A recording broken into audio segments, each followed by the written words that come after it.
Imagine facing a life-threatening medical crisis, blind in one eye from excruciating pain, only to have your husband tell you to pop an Advil because his mother must try on a $50,000 diamond necklace today. They treated my collapsing health as a minor roadblock, viewing me as their disposable chauffeur. But by that afternoon, they were sitting in the back of a Chicago police cruiser while I systematically dismantled their entire world. Hello, dear listeners, and welcome back to Maya Revenge Stories. I want to start by sincerely thanking you for your incredible support, but unfortunately, YouTube has completely demonetized our channel, leaving us without the budget to continue operating here, which means we must pause all future video uploads on this platform in the coming time. We are transitioning our work to Patreon, so if you enjoy today's story and want to help us survive, please consider joining our Patreon community to experience exclusive real-life stories that are much longer, deeply detailed, and feature multiple emotional voice actors that we simply cannot publish on YouTube. You can easily join by scanning the QR code on your screen or by clicking the Patreon link in the video description or the pinned comment below. Now, let us begin today's story, where we follow a woman named Reese Hart. The pain did not just reside in my head. It owned me. I was 34 years old, a lead architect at Axiom Spire Architecture, a woman accustomed to controlling massive commercial development projects and commanding rooms full of contractors. Yet, sitting in the suffocating darkness of my own kitchen, I was entirely powerless. For weeks, I had been locked in a horrific battle with debilitating ocular migraines. These were not standard headaches. They were violent, neurological assaults that felt like a thick metal spike being slowly driven behind my left eye. The most terrifying part was the temporary blindness.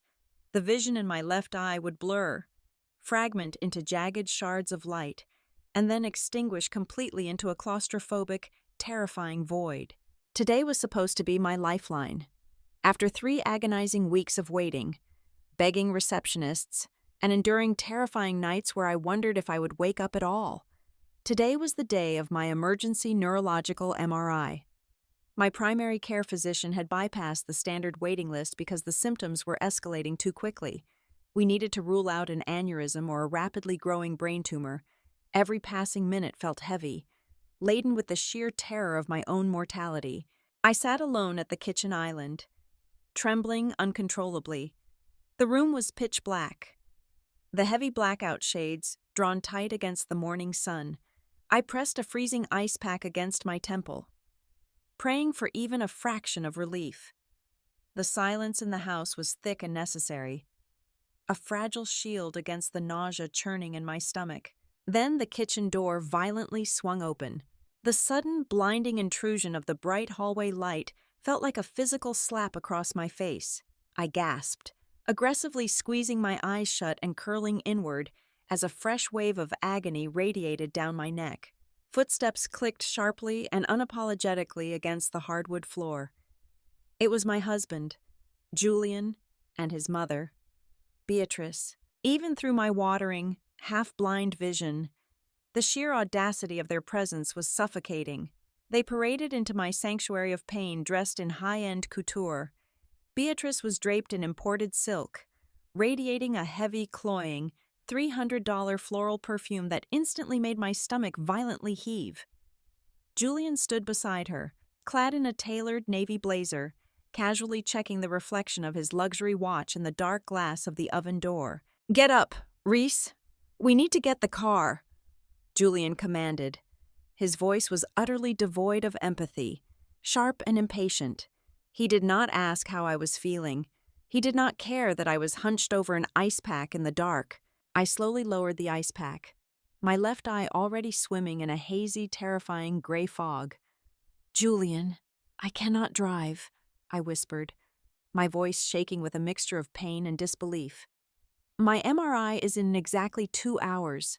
I am waiting for the medical transport to take me to the clinic." Beatrice let out a loud, theatrical sigh that echoed aggressively in the small space. She adjusted her diamond earrings with a look of pure annoyance. "Oh, please, Reese, cancel the car. I managed to secure a highly coveted walk-in appointment at the ultra-exclusive bridal and gala boutique on Chicago's Magnificent Mile. We have to be there in exactly 45 minutes. I stared at her, my brain struggling to process the sheer narcissism of her words through my blinding agony. Beatrice, my vision is blurring right now, I pleaded, desperately trying to make them understand the gravity of the situation. If I miss this MRI, the neurologist warned I could suffer permanent optic nerve damage. It could be a tumor. I could have a stroke. Beatrice rolled her eyes so dramatically I could see the movement through my failing sight. It is just a woman's headache.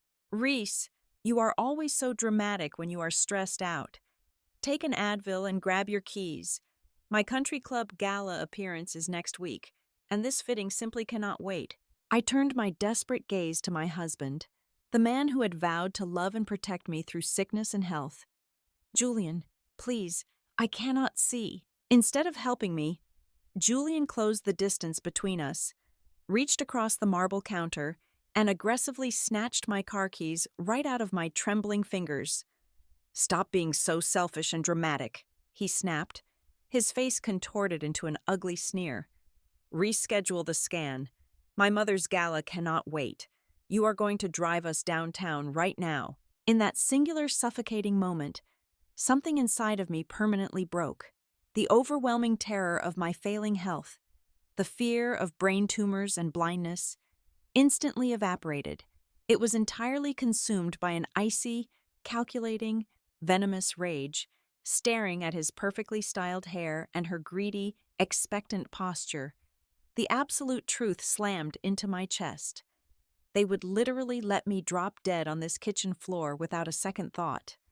As long as they retained full access to my wallet, they saw me as nothing more than a disposable chauffeur with a platinum card.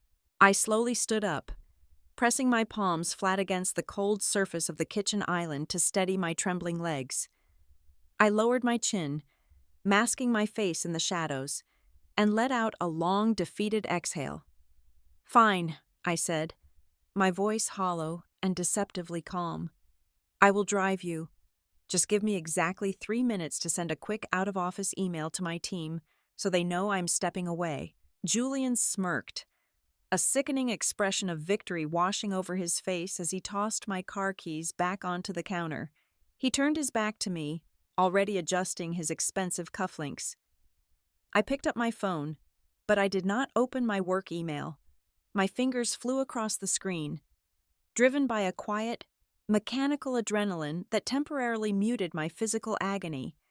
I logged directly into my secure banking application. I navigated to the joint accounts, the savings, and most importantly, my corporate-linked premium black card. With deliberate, ruthless precision, I tapped the screen to trigger a hard security lockdown. I reported the black card as stolen and flagged the accounts for severe suspicious activity.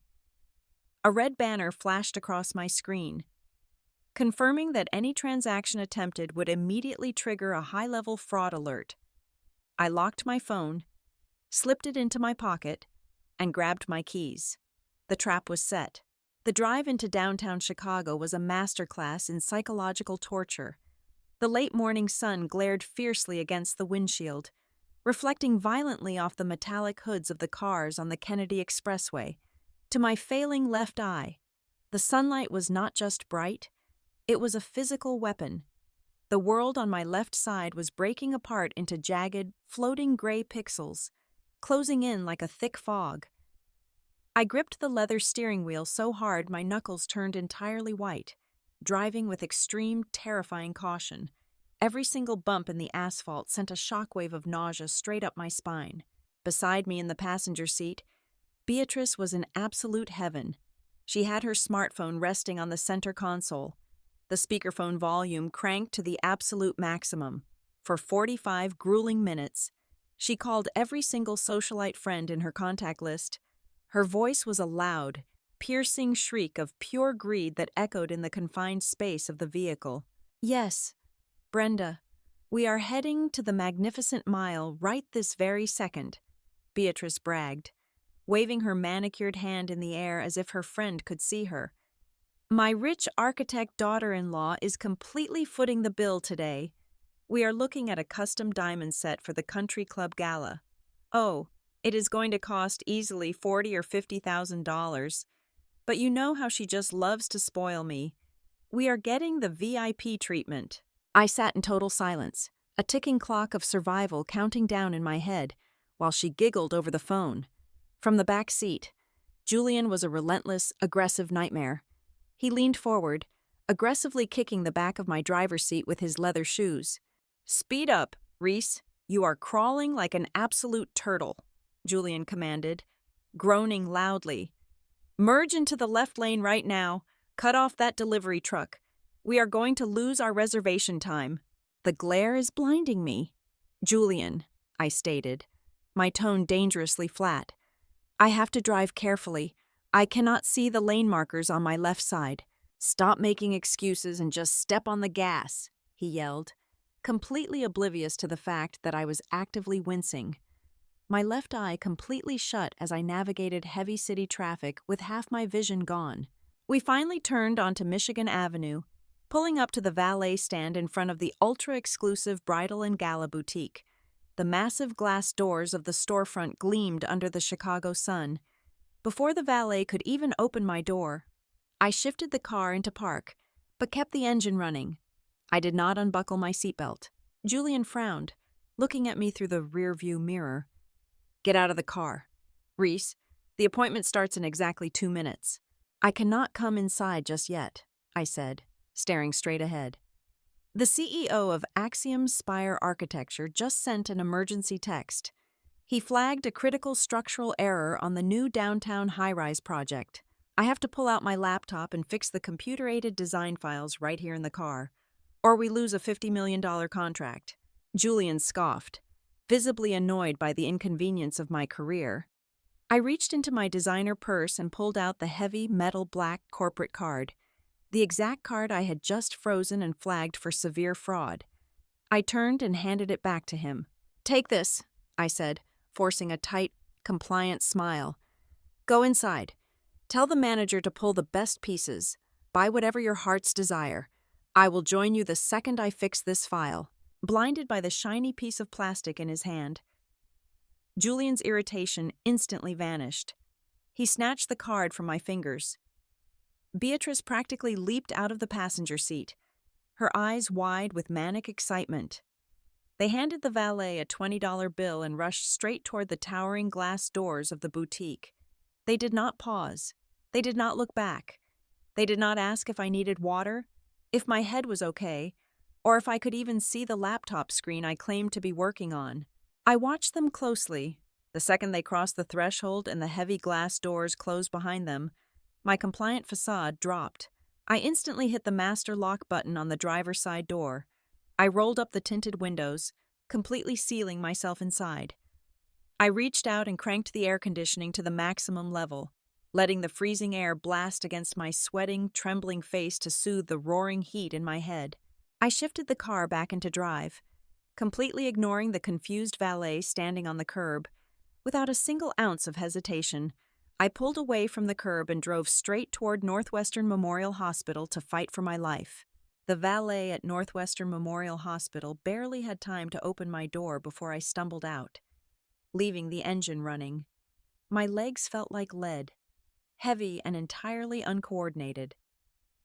I pushed through the heavy revolving glass doors of the neurology clinic, and that was exactly when the final thread of my vision snapped. The jagged gray fog that had been heavily clouding my left eye suddenly collapsed into a dense, impenetrable, pitch-black void. Total darkness, panic, raw and suffocating, instantly seized my chest. I grabbed the sharp edge of the reception desk, gasping for air, genuinely terrified that a blood vessel had just ruptured in my brain. I was entirely convinced I was actively having a stroke right there in the sterile lobby. Nurses rushed forward, their voices a muffled, chaotic blur beneath the roaring blood in my ears. I was immediately placed in a wheelchair and aggressively wheeled past the crowded waiting room, taken directly into the emergency imaging wing. There was absolutely no time for standard intake forms or insurance questions. The clinical, sharp smell of antiseptic and the harsh fluorescent lights above made my stomach heave. A technician handed me a thin, worn hospital gown, and within minutes, I was lying flat on a freezing, hard plastic table. The technician slid me backward into the claustrophobic, suffocating tube of the MRI machine. The space was incredibly tight, the curved white ceiling resting mere inches from my nose. Then, the machine started. The noise was utterly deafening. It was not a gentle medical hum. It was a violent, mechanical clanking and a rhythmic banging that physically shook my bones. Lying there completely alone in the dark, shivering in a thin cotton gown with a heavy cage locked over my head. The crushing reality of my isolation washed over me. Tears leaked from my right eye and rolled silently into my hair. The people who were supposed to be my family, the man who had solemnly promised to stand by me in sickness and in health, were currently standing at a polished glass counter on the Magnificent Mile, sipping complimentary champagne and trying on imported diamonds. They were joyfully celebrating a country club gala while I was trapped in a metal tube, praying I would live to see tomorrow. The juxtaposition was so sickening it felt like a physical, heavy blow directly to my chest. After what felt like an absolute eternity, the motorized bed slid out of the machine. I was quickly escorted into a quiet, dimly lit consultation room. The head neurologist walked in holding a thick stack of printed brain scans. His face was entirely devoid of small talk, instantly bringing a sobering, terrifying weight to the room. "Reese, please sit down," he instructed, his voice steady but grave. "I have carefully reviewed the imaging. The good news is that there is no aneurysm, and we do not see any signs of a growing brain tumor. However, what you are experiencing is severe. Stress-induced intracranial hypertension." I blinked my one good eye, desperately trying to process the heavy medical terminology through the pain. "What exactly does that mean?" "It means your body is currently producing a dangerously high amount of cerebrospinal fluid," he explained gently, pointing to a bright white area on the dark scan. "The fluid pressure around your brain is incredibly elevated. It is literally crushing your optic nerves against your skull, which is exactly what caused the sudden blindness today. We need to administer immediate medical intervention to reduce this pressure and save your eyesight." The doctor lowered the heavy paperwork and looked directly into my face, his expression stern and entirely unyielding. "Reese, I need you to listen to me very carefully right now. The primary triggers for this specific condition are a highly toxic, high-stress environment and severe emotional exhaustion. Your nervous system is currently locked in a constant, relentless state of fight or flight. If you continue living this lifestyle, if you do not immediately remove the massive stress factors crushing you, the vision loss in your left eye will become permanent. Worse, the sustained pressure could very easily trigger a massive, fatal stroke. Your body is screaming at you to stop, and if you ignore it, this condition will be lethal." His clinical words hit me with the force of a freight train. A fatal condition, permanent blindness. I was literally working and stressing myself into an early grave to endlessly fund a luxury lifestyle that brought me nothing but pure agony. An hour later, I was sitting entirely alone in a sterile recovery room. An intravenous drip steadily delivering heavy medication into my arm to lower the fluid pressure inside my head. I reached into my leather bag with my free hand and pulled out my phone. The screen immediately lit up, completely flooded with frantic notifications. There were 27 missed calls and an absolute barrage of aggressive text messages from Julian. I slowly opened the chat thread. The messages were not asking where I was. They were not asking if the hospital had admitted me or if I was physically okay. "Where are you?" The card declined. "Reese, answer your damn phone right now. The manager is looking at us like we are crazy. Send me the PIN number immediately. You are humiliating my mother. If you do not text me back in 2 minutes with a working credit card, I swear to God you will regret it." Staring at the glowing screen in the quiet, sterile hospital room, a profound, unshakable sense of self-preservation finally washed over me. The final and heavy veil of denial completely burned away. I fully accepted the terrifying reality that my marriage was not just financially abusive or emotionally draining, It was actively lethal to my physical body. Julian was a parasite, and if I stayed attached to him, I was going to die. I owed him absolutely nothing. I owed his mother absolutely nothing. My only genuine obligation was to my own survival. I did not reply to Julian. I closed our chat and opened a secure, encrypted message to Evelyn, my ruthless, highly expensive divorce attorney. We had secretly drafted a massive contingency plan 3 months ago when I first noticed missing funds from my joint savings account, but I had always been too afraid of the fallout to pull the trigger. I typed a single, decisive sentence. Evelyn, execute the nuclear option immediately. I hit send, locked the screen, and closed my eyes, letting the heavy medication work while I quietly prepared for absolute war. While I was lying in a hospital bed fighting for my vision, my husband and mother-in-law were living out a complete delusion of grandeur on the Magnificent Mile. Inside the ultra-exclusive bridal and gala boutique, the atmosphere was thick with the scent of imported white roses and old money. Beatrice had successfully commandeered the Master Vive YP suite, a sprawling private room framed in crushed velvet, gold leaf mirrors, and crystal chandeliers. She sat upon a plush chaise lounge like an entitled monarch, sipping complimentary vintage champagne while actively treating the boutique staff like indentured servants.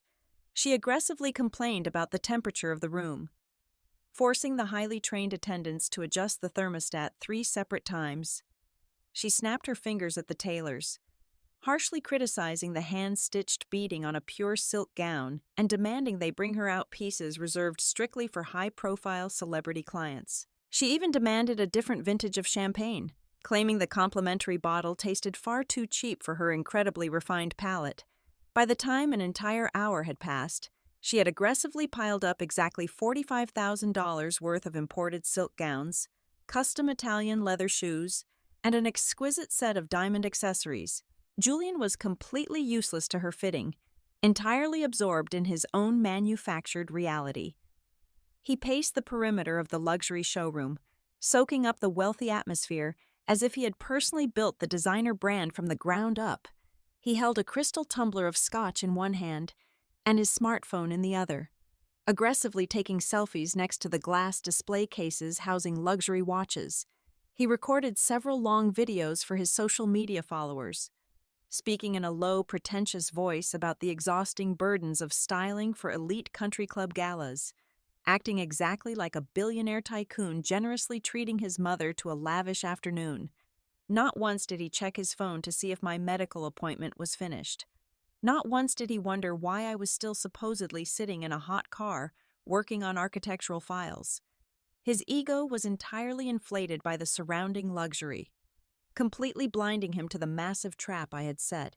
When the time finally came to finalize the massive purchase, the grand illusion reached its absolute peak. Beatrice glided out of the VIP suite, her chin held impossibly high, leaving a disastrous trail of discarded couture for the exhausted staff to clean up. Julian confidently strutted over to the polished glass checkout counter, leaning heavily against the display case to ensure the wealthy socialites browsing nearby could see exactly what kind of spender he was. The store manager, a sharply dressed man named Marcus, politely tallied the exorbitant total. Julian did not even flinch.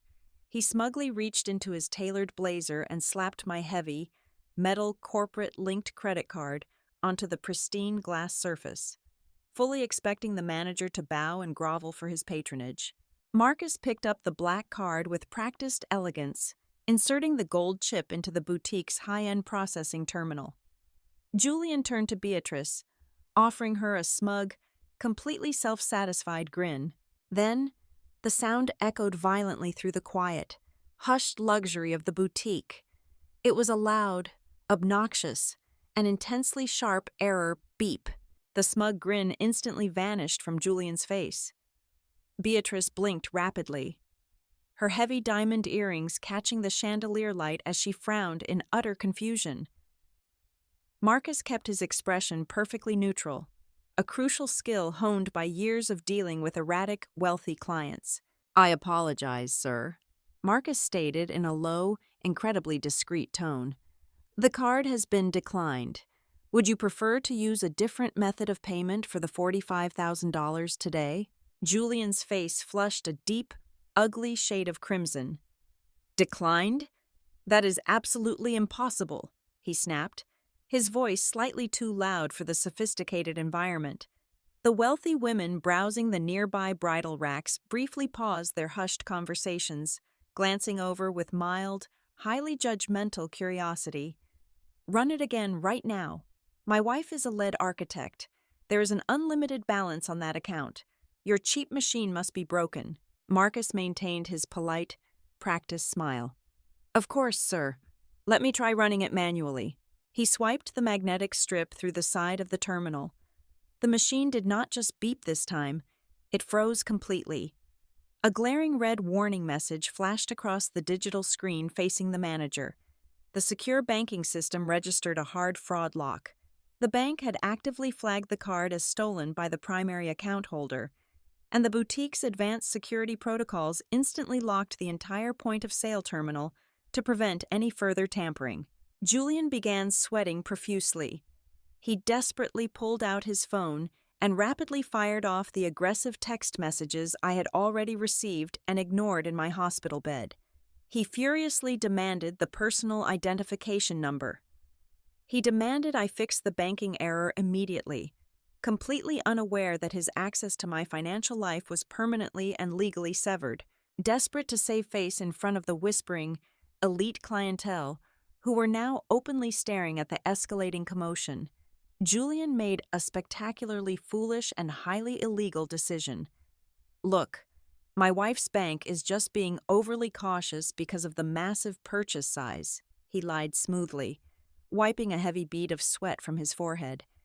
Just give me the paperwork for an in-store line of credit. I will put it under her name for now and we will wire the funds directly to you this afternoon. Just get it done. We are in a massive hurry. Marcus pulled a pristine blank credit application from beneath the counter, his eyes sharp and highly observant.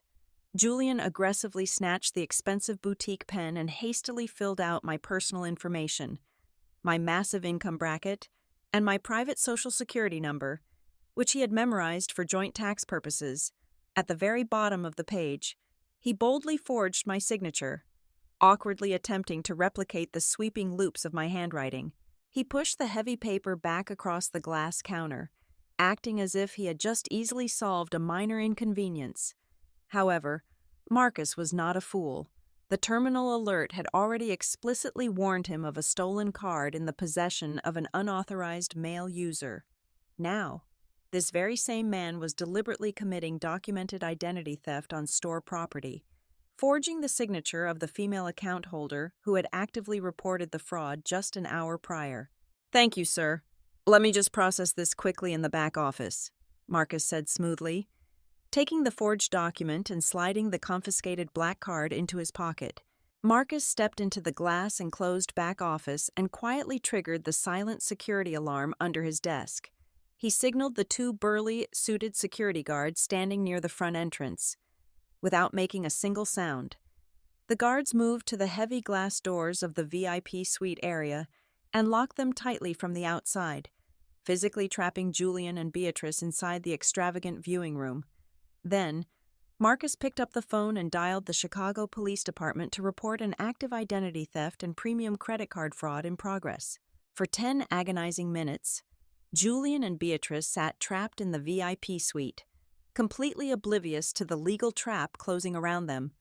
Beatrice complained loudly about the incredibly slow service, aggressively fanning herself with a high-fashion magazine.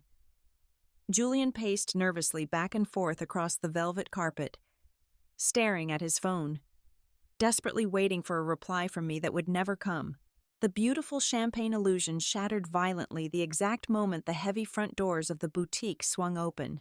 3 fully uniformed officers from the Chicago Police Department walked straight into the high-end store, their heavy-duty boots thudding aggressively against the imported Italian marble floor.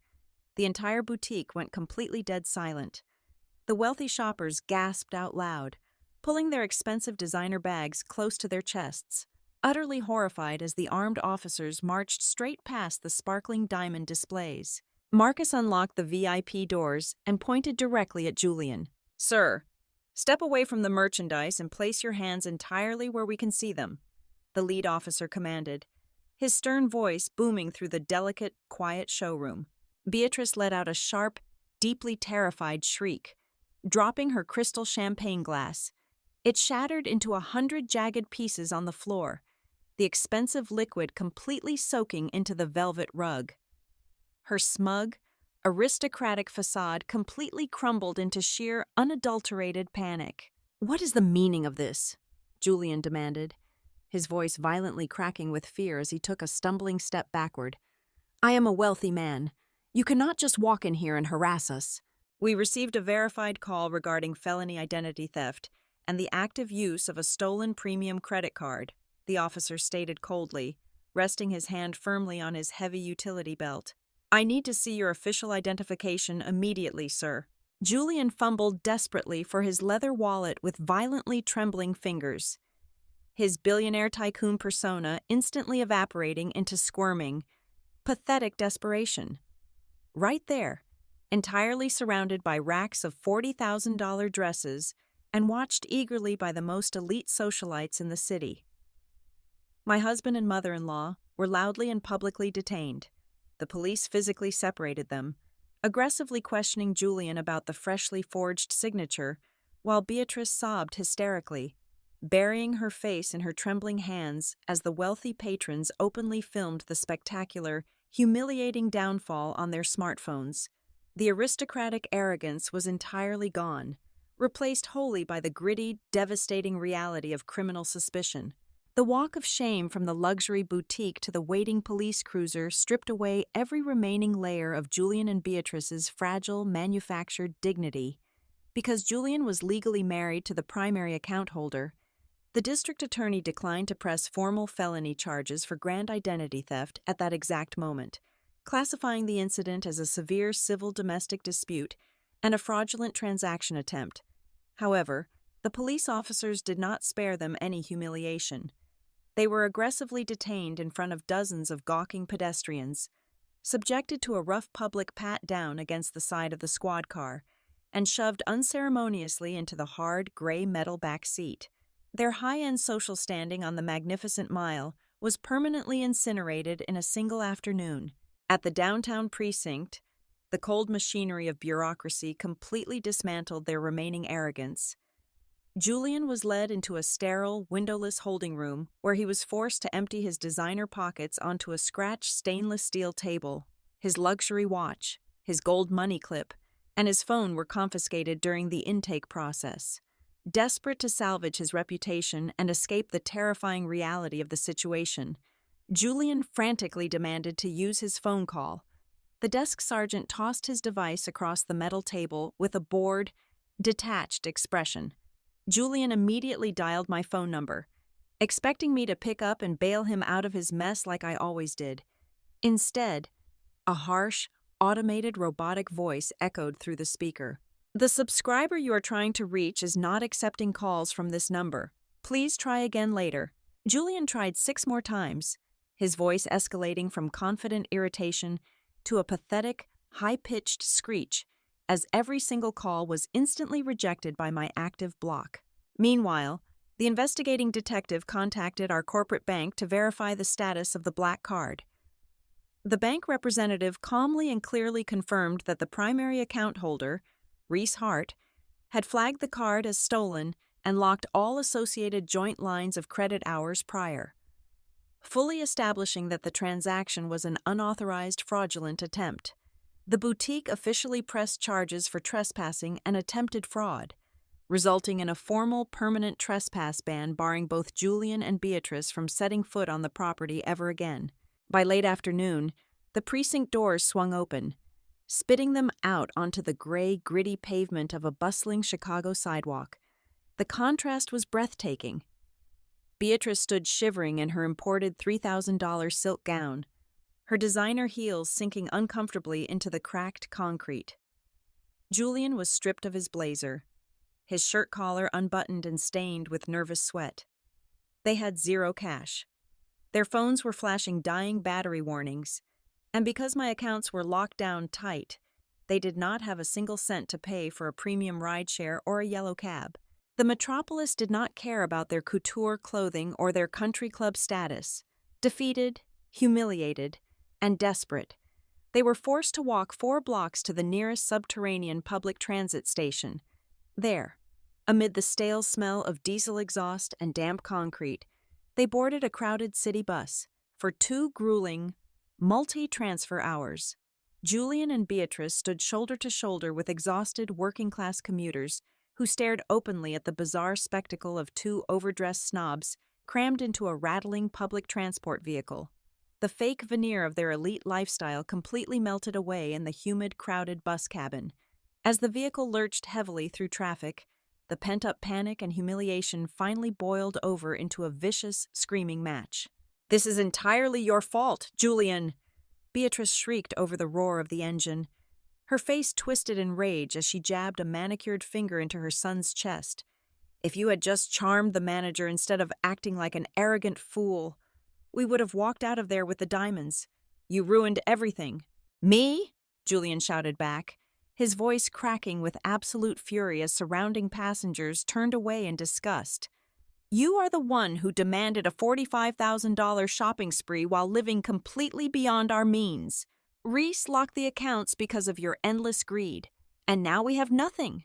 They spent the entire remainder of the agonizing ride screaming at each other, trading vicious insults and desperately shifting the blame, entirely unaware that the true nightmare was only just beginning to unfold back at the estate. The evening shadows were stretching long across the manicured lawns by the time Julian and Beatrice finally dragged themselves up the steep, winding driveway of my premarital estate. From the safety of the kitchen window, I watched their pathetic approach. They were a spectacular vision of absolute ruin. Beatrice was limping heavily, carrying her designer heels in one hand, her imported silk gown stained and reeking of city bus exhaust. Julian was red-faced, his expensive dress shirt hopelessly wrinkled and soaked with sweat. I could practically see the toxic, explosive rage radiating off them. They were marching up to my front door fully prepared to unleash their wrath, completely convinced they could still terrorize me into submission. They threw open the heavy oak front door with a violent crash, ready to scream my name into the foyer. Instead, they both froze dead in their tracks on the threshold. The grand entrance, the living room, the formal dining area, everything was completely unrecognizable. Every single piece of comfortable, custom furniture we had shared was entirely gone. In their place were dozens of neatly stacked brown moving boxes and sleek, sterile rental furniture being actively arranged by a team of professional real estate stagers. The warm, luxurious home they thought they owned had been transformed into a cold, transactional showpiece in a matter of hours. I was waiting for them calmly at the center of the kitchen island. I wore thick, dark medical sunglasses to protect my actively healing eyes from the bright overhead lights. Standing immediately to my right, imposing and entirely unbothered, was a burly, heavily armed private security contractor named Vance. Julian's mouth opened and closed like a dying fish. He took one aggressive step forward, drawing a deep breath to shout, but before a single word could escape his throat, I smoothly slid a thick manila folder across the cold marble counter. "Do not speak, Julian," I said. My voice was completely steady, cold, and stripped of any emotion. It was not a request. It was an absolute command. "You do not have a voice in this house anymore. Open the folder." Confused and visibly shaking under the intense, menacing gaze of the security contractor, Julian slowly stepped forward and opened the heavy paper flap. Inside sat the final, irrefutable consequences of his greed. "That top document is the official petition for our divorce," I stated quietly, watching his eyes widen as he read the bold legal print. "Directly beneath it are my terrifying neurological medical scans from the hospital today, explicitly proving that you actively and deliberately risked my permanent eyesight and my life so your mother could try on jewelry. My attorney, Evelyn, has already filed them as evidence of gross domestic endangerment. And the final page is an immediate 24-hour eviction notice." "Eviction?" Julian gasped, his voice thin and thoroughly panicked. "You cannot do this. Reese, we are married. Half of everything is legally mine." I allowed a small, incredibly cold smile to touch my lips. That brings me to the absolute best part of the evening. You see, while you were busy playing a billionaire tycoon and getting publicly detained for felony fraud on the Magnificent Mile, I was resting in my hospital bed, executing a contingency plan Evelyn and I drafted months ago. I did not just freeze our credit cards today. Julian, I legally transferred all of my liquid assets, my investment portfolios, and the impending massive corporate buyout of Axiom Spire Architecture directly into an impenetrable blind trust. Julian stumbled backward, his face rapidly draining of all color as the gravity of his situation crashed down on him. "I flawlessly exploited the exact loophole in the strict prenuptial agreement you arrogantly demanded I sign 5 years ago," I continued smoothly, the quiet precision of my words cutting far deeper than any screaming match ever could. "The clause you thought protected your family money actually shielded mine the moment you committed documented financial fraud against me at the boutique. You are walking away from this marriage with exactly nothing." Beatrice let out a weak, pathetic whimper, leaning heavily against the doorframe for physical support. I turned my dark lenses toward her and picked up a single printed piece of paper from the counter. I walked around the island and handed it directly to her trembling fingers. "What is this?" she whispered, staring blankly at the official government logo on the page. "That is a printed copy of a highly detailed, anonymous email sent to the Internal Revenue Service exactly 1 hour ago," I explained, my tone remaining dangerously soft. "It outlines every single undeclared luxury gift, cash transfer, and imported asset you have hoarded over the past 3 years while actively avoiding your tax payments. The upcoming audit will absolutely destroy your country club standing and completely bankrupt your remaining savings." The absolute silence in the room was deafening. The ultimate checkmate was flawlessly executed. The grand champagne illusion was dead, and they were left choking on the ashes of their own unbridled entitlement. Without raising my voice even a fraction, I gave a brief, definitive nod to the security contractor. "Vance, please escort these 2 individuals off my private property," I instructed softly. "If they refuse to leave, or if they attempt to take a single item from this house, call the local authorities and have them immediately arrested for criminal trespassing." Julian and Beatrice were utterly paralyzed by shock. They had no money, no legal standing, and absolutely no energy left to fight. Vance stepped forward, towering over Julian, and forcefully directed them back out the front door. They stumbled out into the cool evening air with absolutely nothing to their names except the wrinkled, bus-smelling clothes on their backs. As Vance firmly locked the heavy front door behind them, the profound, beautiful quiet of the estate wrapped around me like a protective blanket. The toxic, suffocating weight that had been slowly killing me was permanently gone. I walked slowly back to the kitchen, took off my dark sunglasses, and breathed in the fresh, clean air of my home. I was finally safe to rest, to heal my body, and to step into a bright, independent future entirely on my own terms. Hello again, dear listeners. I want to take a moment to sincerely thank you from the bottom of my heart for tuning in and listening to my journey today. I would love to know where you are tuning in from, so please let me know in the comments where you are listening from right now. As a gentle reminder, because YouTube has completely demonetized our channel, we are forced to pause all future video uploads here and transition our operations entirely to Patreon in the coming time. If you found today's story empowering and want to help us survive, please support us by joining the Maya Revenge Stories Patreon community.